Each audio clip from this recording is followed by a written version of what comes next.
Hello Bond fans and welcome to an event video. After several months of lockdown in Germany, we are finally able to go to an event together. It's just 25 people and we have all been tested. I hope we're all negative. And we will celebrate an afternoon of exhibition opening with original screen used props from the collection of my good friend Chris Distin. The exhibition had already had a soft opening, but today it's the Bond fans, 25 selected Bond fans, and we will see what Chris has put on show for us. We are in Burgdorf, which is near Hanover, that's the next bigger city, and it's just 39 minutes from my own home, so this is convenient.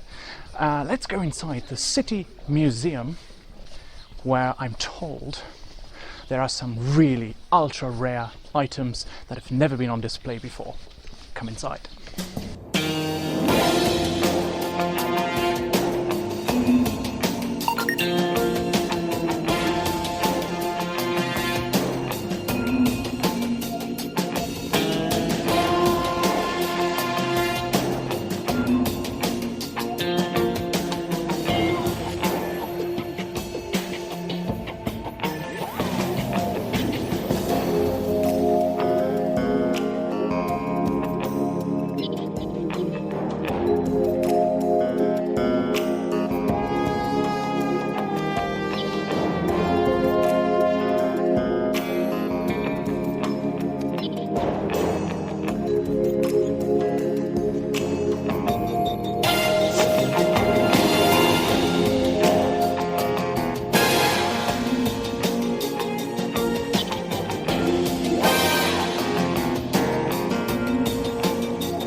Chris, my man, your exhibition, finally, it's on display. We're standing under the centerpiece.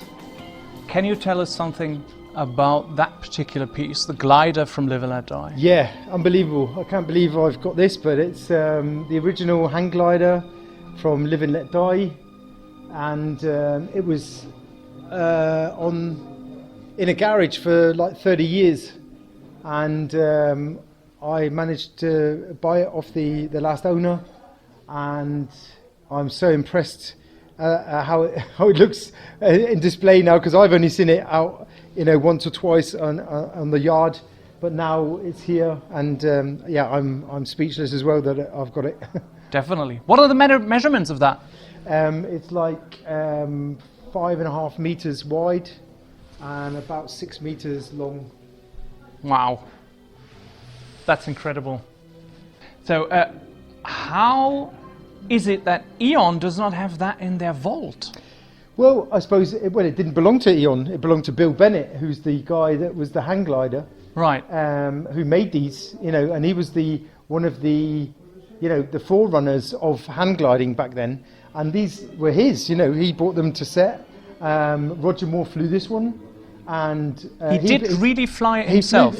Yeah, he did. If you look, there's a making of video on YouTube. Yeah. And you can see Roger sat in, and he's telling him how to fly it, and then you can see him run off, and I think they took him up in the air with it. That's fantastic. So Bill took it home, and how it then got to the guy who owned it last, I don't know, but it's. Yeah, a bit of film history, right? Absolutely, absolutely. And what a magnificent collection of stuff I haven't seen when I visited you. Yes. You might have seen the video, The Bond Bulletin Always Rings Twice, with Chris, where we had a look at his collection at his home. But now, on display, there's a lot more here. Yeah. Well, I had a lot in storage, obviously. My wife wouldn't let me have 2 motorbikes in the living room, so I had to... So I had to put them in storage. Obviously, costumes. Costumes are easy to store in boxes or whatever, but it's not easy to display at home. So this is the first time that I've had all the costumes out on display So yeah, you know, it's a lot of this nobody's ever seen, you know. Yeah, yeah. Where does this stuff come from, how do you preserve these costumes as they are now? I mean, it must be difficult to store. Well, they're not difficult to store, but they are difficult to preserve and make sure that, you know, moths don't get in. So they're double sealed in containers when I put them in, so that no moths can get in or nothing can happen to them when I've got them in storage. Where do you get them from? Auctions. I mean, one of my newest pieces is Bond's shirt from Spectre. Yeah. From the train fight, and yeah, that's the same. You know, it's really hard. You have to make sure it's, you know, packed up right, and but yeah, it's not easy to display everything at home. You know. Yeah. You've also got a couple of items from No Time to Die, a film we still have not seen yet. Yeah. Should we go over to them and explain me what they are? Yeah, okay. Because it's very interesting. It's guns, people. Guns. Everybody loves guns. We've got the well, this is the Browning that Bond uses at the beginning of the film in Jamaica. Yeah. As as most people would know now, and spoiler alert, if you want to turn off, you don't want to know anything about the film, spoiler alert, but there's at the beginning, James Bond is on Jamaica, and he's finished and he's in retirement, and he gets a visit from some baddies, and this is the gun that he uses against them.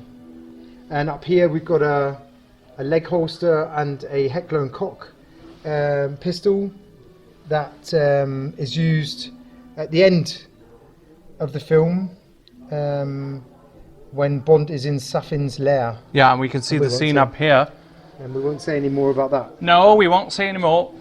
What I really found fascinating, and I'm pretty sure you can give me some insight on that, was the QR codes that you can scan, because then you get the German voice of Daniel Craig to tell you about all these items. So you two must have collaborated together. Yes, we did, yes. Dietmar Wunder is the German voice of Daniel Craig, and he's been to my hometown Braunschweig at an event, if you've seen that video. So I show it to you. It's pretty easy. You scan the QR code, and he tells you from the perspective of James Bond where Bond got in touch with the items. So, for example, with the Spectre ring, he says, I got the Spectre ring in Mexico City. That's right, yeah. All in German. In German, yeah. Ich habe mir den Spectre-Ring von Sciarras Finger genommen beim Kampf im Hubschrauber über Mexico City.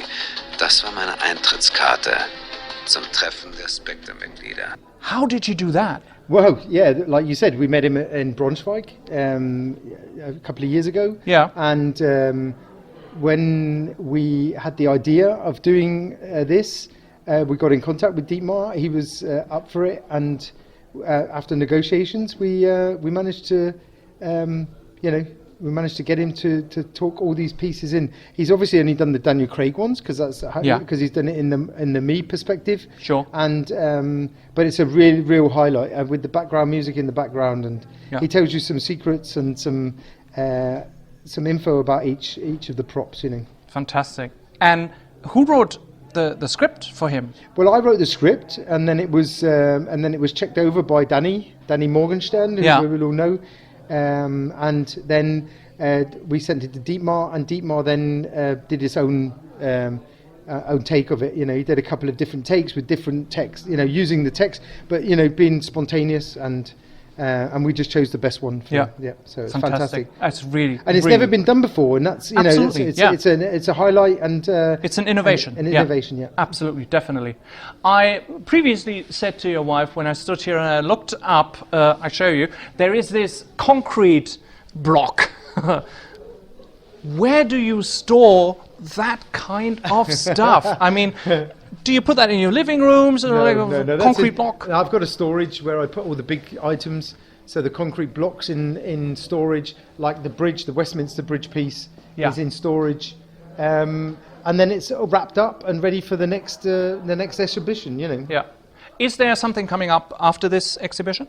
Yes, we're down in Bochum, Wattenscheid, where James Bond is apparently born.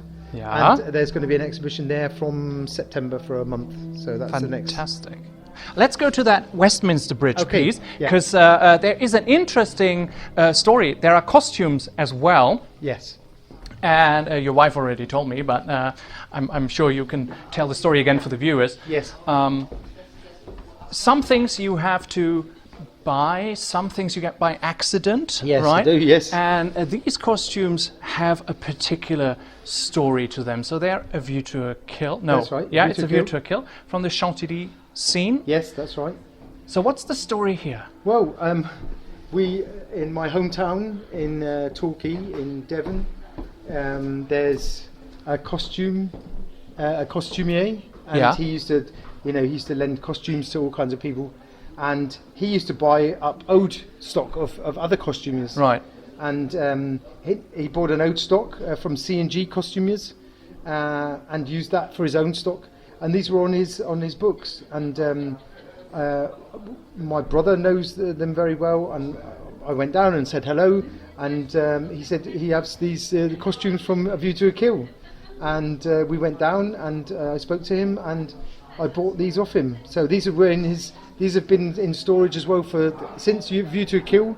And they've never been seen before either. This is the first time you'll see them exhibited. Yeah. So. Fantastic.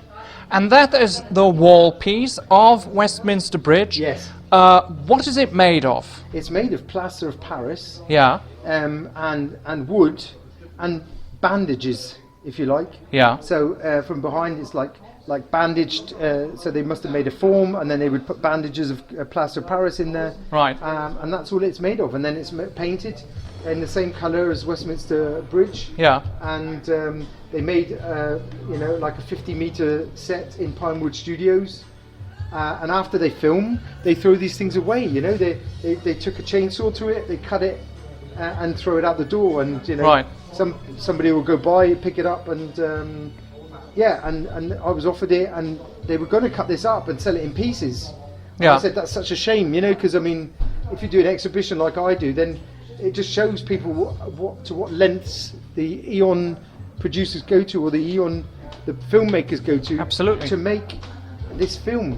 These films, and people go, why does a film cost $200 million to make? And you go, well, that's one of the reasons. Yeah. These set pieces are Yeah. gigantic, and that's what I love about exhibiting things like this, so people can see what goes into it, for a scene. Absolutely. And for something you might see in the background, but it's really, and Yeah. the Bond people are well known for it, for being so minute in detail about everything, and that's what I Yeah. love about it. That's true. Yeah, absolutely. So it's what Albert R. Broccoli always said: put the money on the screen. And he did, doesn't he? He did. Yeah. And money, played no. Money was no option back then. Yeah. Nowadays it's a bit more corporate, and there's obviously things to look out for. But back then you could tell, Albert, Cubby, he was the man. Yeah. And all the people that I've spoken to over the years, people that have been on set and worked with him, Yeah. I've always said it was second to none. Working Yeah. with Cubby was amazing. You always felt at home with him, and he was the nicest guy on earth. Absolutely. What's your favorite piece of the whole collection on display here today? Oh, that's really hard. That's- Right? yeah, It's I really know hard. it's really hard. It's really hard. Well, another piece that I came by per chance were the original music notes from David Arnold. From Yeah. From You Know My Name. Now, David, I met David per chance, and we've been friends ever since. And I asked him if he had anything, and he, after about a year, of looking through his stuff, he came up and gave me these notes, and it's very personal to me because I got it from him personally. And Casino Royale, one of my favourites from Craig, and it was just everything fits together there. So it's one of my top pieces. But every piece has got a story, and every piece was an excitement to get it. And Yeah. so there's no, even when I got this bridge piece, it was like I was over the moon for days, waiting for it to come. And even now, when I look at it, it's like, wow, I've got a piece of Westminster Bridge. Some people might call it crazy. I call it collecting. Yeah. So there you go. And it's love for detail, Yes. I think. I mean, when you, like with these costumes, when you walk into a shop of a costumier who has these, I mean, your eye has to tell you, this is Bond. Yes, yes. This is From a View to a Kill. Yes. It could be pretty much everything. It could be from a Mozart film. Yes, it could, yeah. But your eye told you, this is Bond, I want to have it. Yes. That's it, you know, and you see it, and then you make a vision. What will it look like, you know, on the mannequin? Yeah. And then, you know, that's the way I see it. I always see things. How would I display them? And that this is exactly how I imagined it being in the exhibition. Yeah. Was a piece of the Westminster Bridge, the photos behind showing how it was used. Yeah. You know, and people come in and go, wow, that's, you know, and they stand here and look at it, and that's what I love about it. That's what I love about this hobby that I've got. Yeah, absolutely. And especially with the washing of these costumes, there is a speciality. Yes, because you're not allowed to wash these trousers, these pantaloons, and these vests because they're like they're marbled. There's a special marbled fabric, and if you put them in the washing machine, the marbling goes away. So you have to get them specially dry cleaned, and so that they don't disappear. I have another set at home of pantaloons and vests, and the marble's gone from it because the costumier told me, he said, somebody put them in the washing machine and it's disappeared. So so these are two with the original marbled pantaloons. Yes. And this marbled was done for the film specific? No, this is a special fabric that they used to use back in the 70s. Yeah. And that's, you know, that was used to make these uniforms. Right. And it's just, you have to make sure that they obviously get stored properly and washed properly or dry cleaned to make sure that nothing happens to them, you know? Of course. Wow, wonderful. A wonderful exhibition, Chris. Thank you. I'm so happy to be here with you and all the other Bond fans. They are all outside drinking and eating. I hope it will be a tremendous success. Yeah, well, I hope that as well, yeah. That many people, I mean, it's not the center of the universe, Burgdorf. We're near Hanover, as I said in the beginning. But still, it might attract a whole new breed of Bond fans who see all that stuff for the first time. Yeah. And I think that's exciting. Yeah. Thank you. All the best, Chris, Cheers, for your Benji. exhibition. Lovely. Thank you very much Thanks for very hosting much. us. Thank you.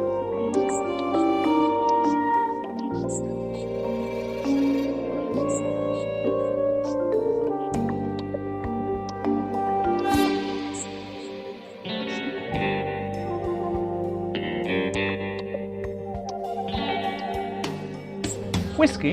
It's Dartmoor whiskey. It's not a Macallan. No. It's not a Macallan. We've got to go. Bye-bye.